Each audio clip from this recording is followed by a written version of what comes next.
Today's episode is brought to you by Forvis Mazars. SoundCartel.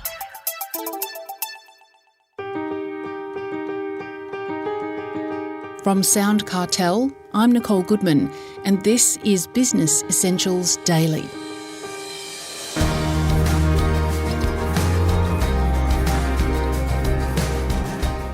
In the 1950s, Arty and Anna Raptis left their small fishing village in Greece to start a new life in South Australia.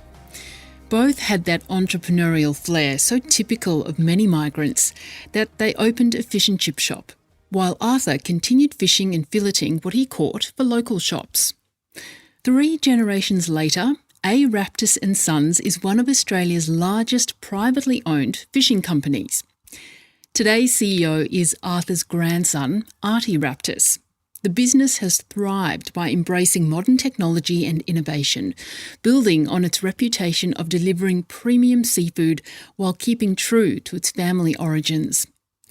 Arty takes Chris Ashmore back to when he was a boy and his father was in charge. The business took off, he says, when they moved to Queensland. So that was really the first kind of milestone moment where the business went from my dad taking a trawler from Adelaide all the way around from the Western Australian side, all the way up to the Gulf of Carpentaria in North Queensland. And it really progressed from owning one boat and operating one boat to eventually owning and operating more than 20. So the business in that late 70s through the 80s really took off, and it was the pioneering times of the fishery. My dad had built a factory and was unloading the boats. And my grandfather was still alive, and he was a very famous net maker. And he was making nets not only for ourselves, but for other companies as well. And my grandfather taught me how to make nets when I was a very young boy, around 10, 12 years old. To this day, we still use those net designs in our business. Obviously, they've considerably progressed in terms of the net material and whatnot, but those original designs were something that I've maintained as a bit of a historical piece in our business because we hold on to that history, right? Well, that's fantastic, and that's important, yeah? It is. And then there were some other milestone moments as well. They came later in the late 80s when I think my mum got pretty sick and tired of living up in that small country town. We wanted to progress as a family. The business was getting bigger. And then my father bought the Queensland Fish Board from the government. At the time, the National Party was privatising a lot of public assets, and there was an opportunity that my father had to purchase the facility that we're currently in now from back then. But that was the next milestone moment in the late 80s where I was finishing school. I was then working with my father at the start of my career, sort of post-school, and really then went on to work with my father through my career, further developing and further growing the business. And then the final moment was me taking over as CEO 13 years ago, and my father stepping down, me taking over.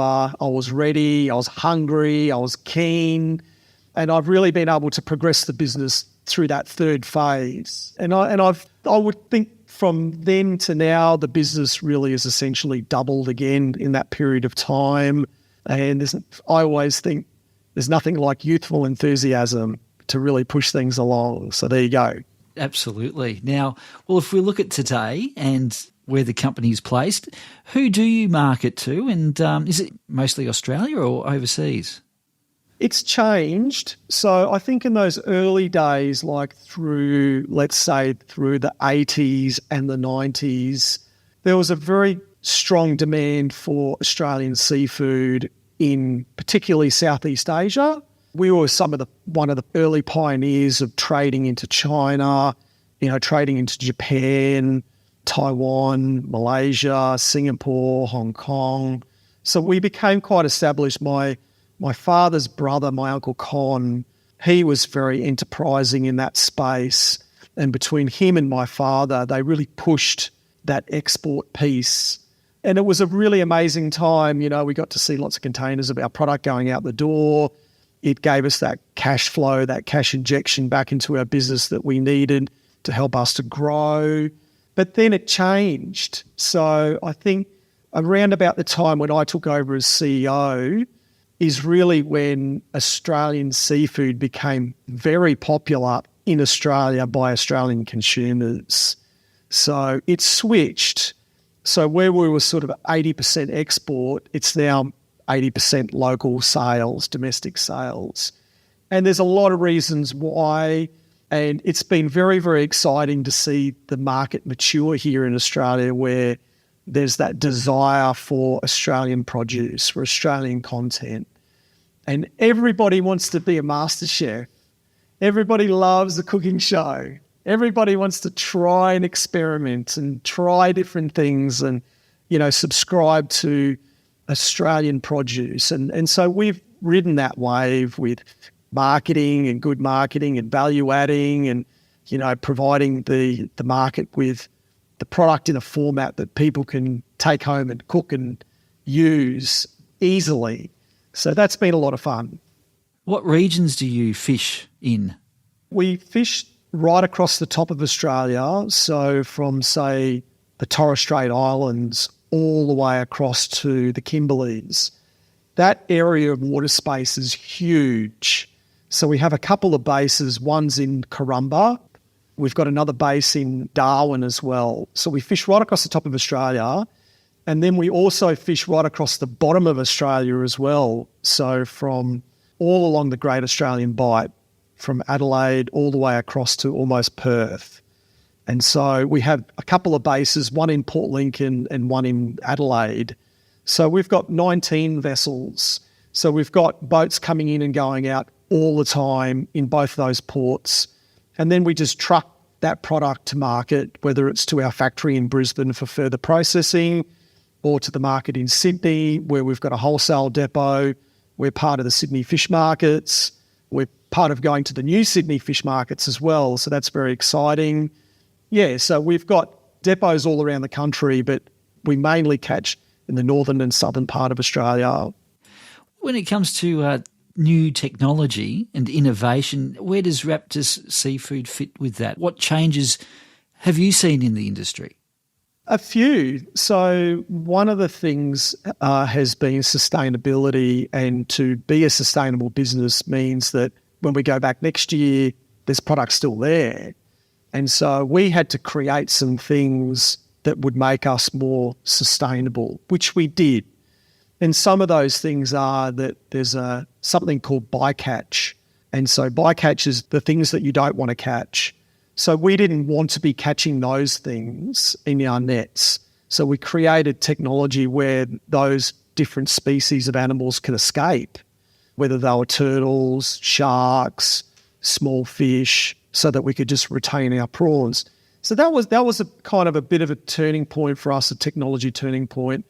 Then after that, we started to look at how we could euthanize animals on board our vessels so that, we were being humane with what we were catching and not allowing those animals to suffer. So we came up with more technology of how we could do that very humanely, which then moved on to how we could handle product more efficiently to improve our quality. Then once we'd sort of done a lot of those things, we started to look outside of our industry of what is out there that we could bring in. And so we took some technology that was being used in the Formula One car racing in terms of the way in which the team managers would speak to their drivers in that what they call a closed loop or a closed data loop, so nobody else could hear. And so we started to do that too, and how in which we were talking to our crew, talking to our skippers and captains on our boats, how we were being able to communicate with them, how it is that we were transferring data between ourselves and them on that closed loop, all that telemetry piece, like you'd see the team managers could see from the pits, we could see from our office, and our engineers could see the telemetry on board the vessels. So that was a really important moment in time. And then beyond that, we also have a few planes that we fly around as well. And we can not only see what we're doing, we can see if there's any kind of movement in the water in terms of being able to spot marine life, plus also spy on what our competitors are doing. So we were taking technology from the military and putting it on board our planes to be able to go and observe all sorts of things that were helping us to have that competitive edge. So we've done a lot of stuff like that, and we continue to do that today. We've got a technology committee within our business that we support. Anything and everything that could be a good idea or a bad idea, we will test it out. And we also have some stuff in our factory as well. So there's been quite a lot. Any particular challenges you face running the business?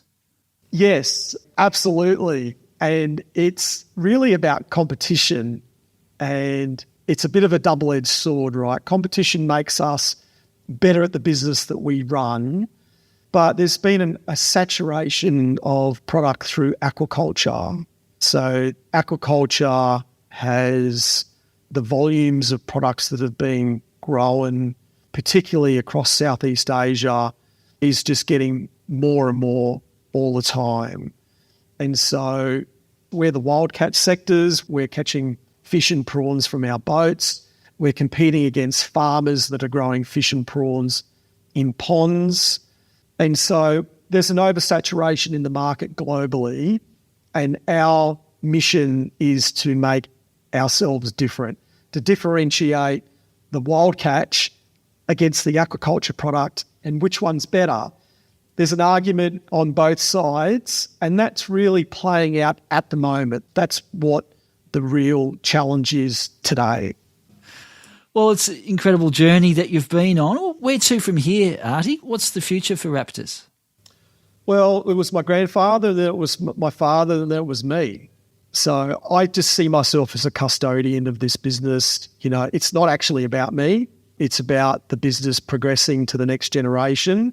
And we've established a family office. We're called the Raptis Next Generation. Most of my cousins don't actually work in the business, but they've got children that may have some interest. I've got children. So we're wanting to establish that next generation piece so that somebody else can take my place.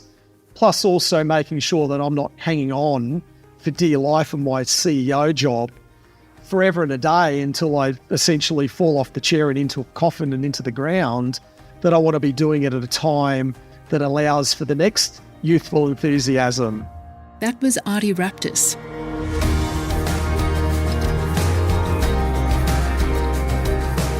This episode of Business Essentials Daily is produced by the team at SoundCartel. Thanks for listening. I'm Nicole Goodman.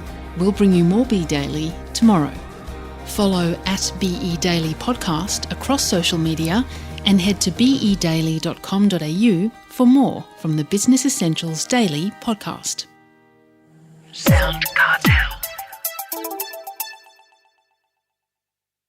This episode was brought to you by Forvis Mazars. To find out more, visit forvismazars.com/au. That's FORVISMAZARS.com/au.